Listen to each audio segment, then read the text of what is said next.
Hey everybody, welcome back to the channel. I'll tell you, shooting this intro has been an interesting one because I'm like a parrot in front of a mirror. Since I shaved the whole beard thing off, I keep looking at this going, who the hell is that? It's really weird. It's honestly, we're like, what, a week out now and I'm still not getting, it's probably just because of all the ugly. That's probably what it is. It really is probably just because of the ugly. But you know what? Eventually I will get used to this level of ugliness, this new phase that we're at, and just, we'll cruise on into normalcy with this. Yeah.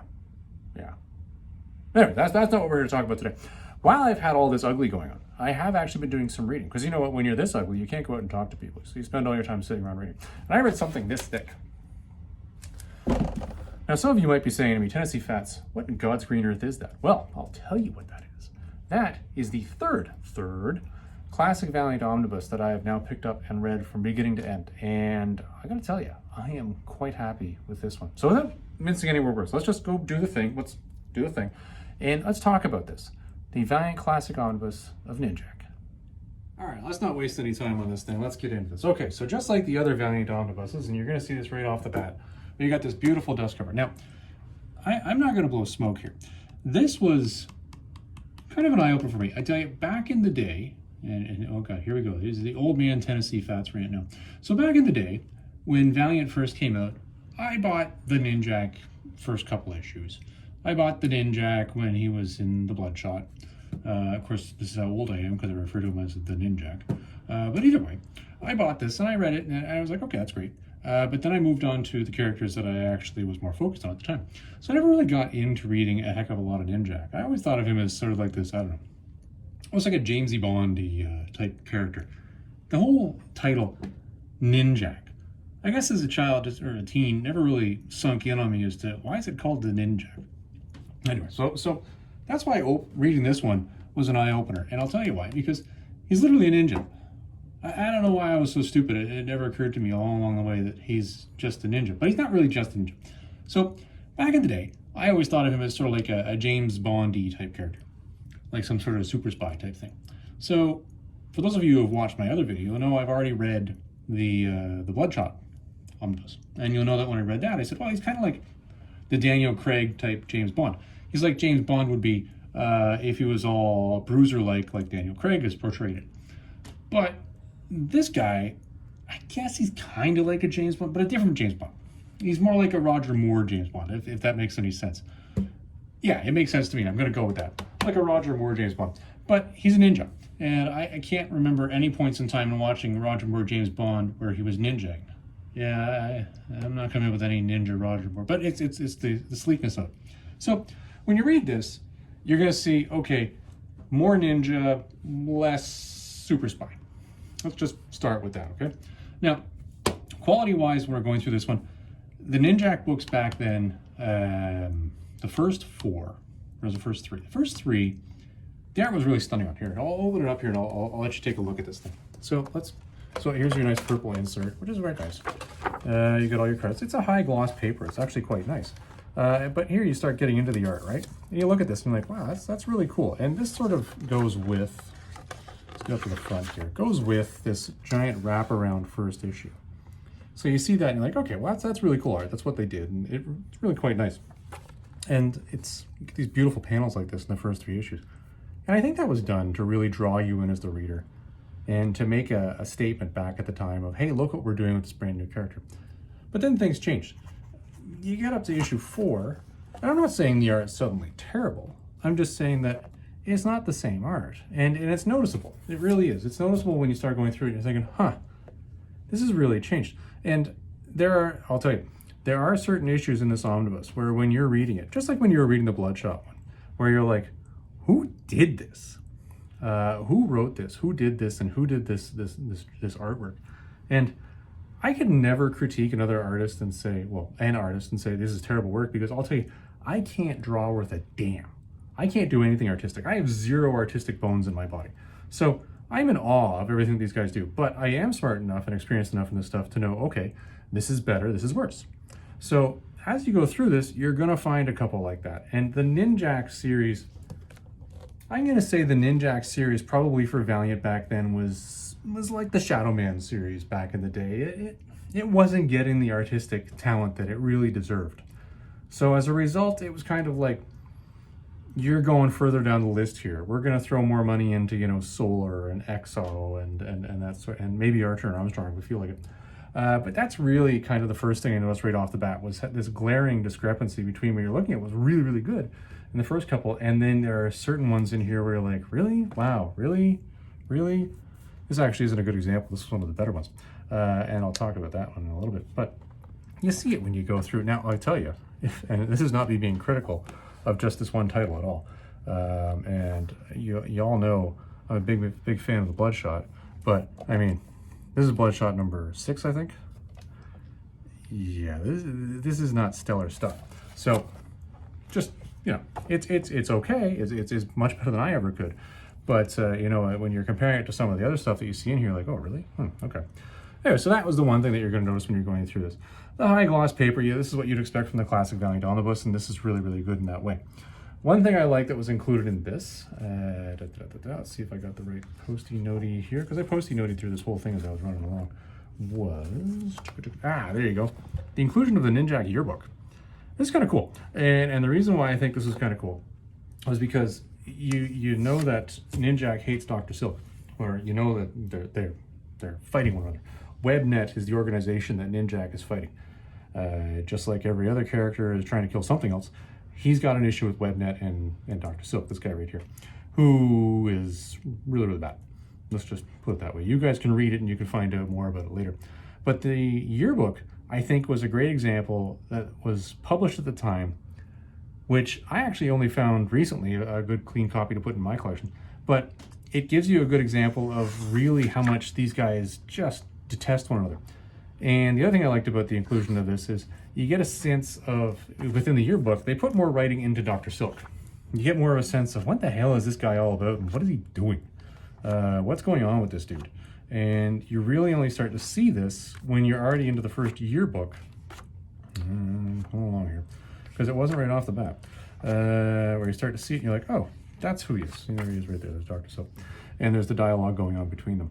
So that was kind of a nice inclusion. I enjoyed that for that reason. Another thing that I really liked in the yearbook, which I'm only getting now as I'm reading more into it, is the actual origin of Ninjak. And you're getting more of a sense of him and where he came from.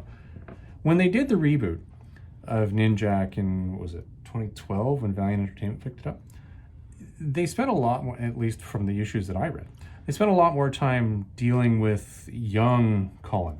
Colin, by the way, is the name of Ninjak. And they're dealing with him dealing with, I guess, what was like a super abusive, like, butler. This is not an Alfred situation with Batman at all. This is really, really bad. And I'll tell you, as somebody who's learned a fair amount about, you know, kids with trauma and what have you, just because of my own life experiences and the things that I've gone through with what I've tried to help out with, it's quite shocking that this is something that, you know, Valiant Entertainment was putting out into print in 2012, because it was kind of skimmed right over in this stuff. This just never happened. So you get the origin of Ninjak, you get the idea of, okay, you know, his dad was a spy, a British spy, also a war hero, which you get in even a later issue, and his mother, and how basically, and it alludes to, and why he was raised in Japan, by the way, is also heavily classified in this. But something that's caveated a lot in this, that's hinted to in this, is because you always wonder when you see these guys who are like, oh, they're above and beyond, because this guy's kind of like Batman, but he's more ninja than Batman. Is there something more to this guy than just your regular human? Totally valid question, right? Well, in this case, they keep hinting to perhaps there is something here, which is, and I'm not going to spoil it for anybody, you read the whole omnibus back and front, you're going to say, oh, that's his dad. His dad did, oh, to him as oh, and you'll start to see it. No spoilers, you can figure that one out for yourself. But I like the fact that when you've got this all in one story, you can start picking up on that, because I'll tell you, the hints are so subtle when you're going along the individual stories, you're just not going to get it. So again, another really cool inclusion within the actual story that's covered within the omnibus. The last piece of this that I thought was one of the really cool pieces of this is his interaction with other characters in the Valiant universe. So I already flipped to the back of the thing here where you saw the other stories, and you see the Bloodshot number 6, and you see him dealing with Bloodshot here, and you're like, okay, well, that's fine, because he literally just stabs him in the stomach, I believe, at the end of this issue. That is what he does, right? Yeah, so there's the two of them, you know, hanging out, and they're not doing so good. Where's the stabby page? Oh, yeah, right there. Yeah, so, you know, he stabs him in the stomach. You're like, okay, this is probably not the beginning of a fairly good working relationship, but that is actually how they meet. So when you get further into it, you start to see, okay, well, this is him dealing with Bloodshot here when they're kind of wrapping the whole story up with Dr. Silk. Oh, here's where Bloodshot's sort of sticking his neck out for him, saying, hey, you know what, guys who we work for, no, you listen to me. Because at the end of the day, there was a really dangerous play made to try to take out Webnet by Colin. Bloodshot sticks his neck out for him and helps him out, though, which was it was an interesting tell because it showed how their relationship had grown. There is one panel within this whole mess that's much earlier in the story, and I'm not going to dig through to try to find it for you, wherein, because they're both working for the same organization, which is working for this Neville guy, where literally Bloodshot's walking past Colin in the hallway.